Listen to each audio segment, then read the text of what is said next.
Taga Pampanga ka ba? Yes, magkakaroon na po sa inyo ng Pagsibol Village.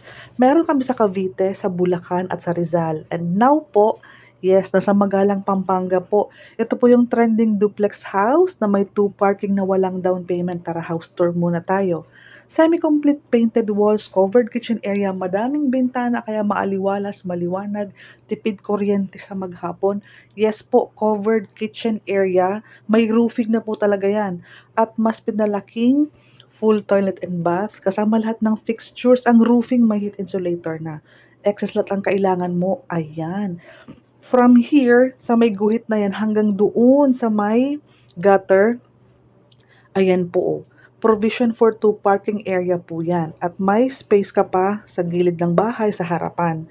Sa second floor naman, ang mga ceiling may heat insulator na 2 rooms provision, standard size po yan natin. At may malaking bintana sa may hagdanan kaya maaliwalas, maliwanag. Ito ang view from the top. Ayan, yan yung parking mo katabi ng parking ni kapitbahay. And sa likod natin, ito yung kitchen area at yung toilet and bath. Ayan, kaya tahimik yan. Walang masyadong ingay pag malayo ka sa mga next na bahay. Okay po, 10,000 ang cash out. Ito po yun. For more details, ayan po, ayan ang aking FB. Pwede mo akong hanapin, pwede mo akong kausapin dyan. For more details, isend ko sa iyo ang mga ibang requirements. Ayan po, daily tripping and reservation. Basta po, mag-start na kami ng